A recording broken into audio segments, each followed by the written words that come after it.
Okay, so I don't even know how to start this question. Like, what do people do when they need, like when they need less flash power? I guess the question kind of stems from a question about the possibility of neutral density diffusers on your beauty dishes. Sure.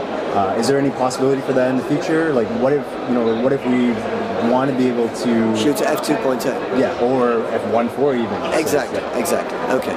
The interesting thing about an Incron, and we've talked about the Skyport system a little bit earlier, is it enables us to integrate ranges of equipment into one harmonious range. So, for example, here I've got a 2400 watt second power pack. The 2400 watt second power pack has a bank of capacitors inside which gives us 2400 watt seconds. That's fantastic at very high power because I'm going to get very short flash durations and I've got fast recycling anyway. But as I turn the power down, what most people don't realise is with a voltage variable, or should I say with a power pack where the power is varied by reducing the voltage, as the voltage reduces, the flash becomes slower rather than faster.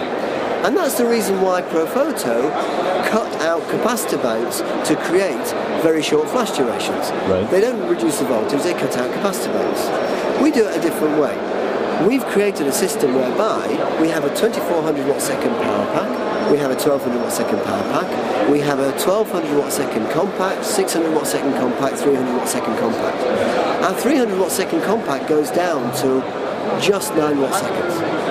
So if you're driving this system with Skyport, which draws the threads of everything together and can combine the battery powered systems as well, the Ranger Quadra and the Ranger RX, in that scenario, you can have very good flash durations, very short recycling times, and total control of everything in your studio. All you need to do is choose the right product, the right piece of equipment to use in the right place. Right, but what about if you're on a multi-day job and you're flying out and you need to fly out with all your equipment at once? Does that not mean that you need, and then you say that you're facing multiple conditions throughout the week, like, does it not mean that you need to carry now more pieces of equipment? Well, actually, it's an interesting thing.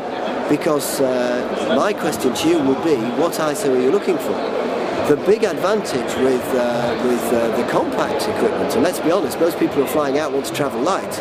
If they want to take mains powered and they take, say, a 600 watt second compact kit with them, or a 400 watt second Ranger Quadra kit, or a Ranger RX kit, the big advantage for them is that if they need more power, they can simply wind the ISO up on their camera, and although they'll sacrifice a little bit of quality, you're still getting fantastic results and you're still able to travel very, very light. The real problem nowadays is going low enough in power. Yes. Because let's suppose I want to shoot stills, a city scene, I want to get all the ambient lights in, I really want the effect of the environment, I may need a tiny amount of flash. And getting that low powered flash is really difficult to do unless I've got low powered equipment. I can turn the ISO up to reduce the sensitivity and get more effective flash power. But the one thing I can't do is turn the ISO down, because on the other cameras, well, I think you can't go down below 200 ISO on a lot of cameras, and I think 100 is probably below. Right. So it's a slightly different take on things, but as I say, it's a really important understanding to get across that with any system which is driven by adjusting, which is where the power is varied by changing the voltage across the capacitors, it's simply like blowing up a balloon. You blow up a balloon very high, so effectively there's a lot of voltage in there if the air is voltage. You take a pin and you prick it and it goes straight down. Right. You take a balloon, you let it down to a quarter full, you take a pin, you prick it, it doesn't explode, it just goes shh. Right. And that's your flash. Cool. Now we can do things, and we do things to support the flash duration. We can do all sorts of things to make it faster at the low end, but even so, if it's quite easy to find that those things will cause colour temperature to drift in one direction or another. So the bottom line is, the real bottom line is, that it's far better to choose the approximate amount of power you want to use and use it as close as you can to maximum power. That's where you're getting the best results. Cool, fair enough. I guess now, on the question of specification, stuff like that too, is there a reason why there's no color temperature range being designated in the specification sheet? So only a color temperature perhaps average or at maximum power? Yeah, because color temperature is a big lie. And how so? Well, the flash tube manufacturers cannot guarantee the color temperature of the flash tubes to plus or minus 200 degrees Kelvin.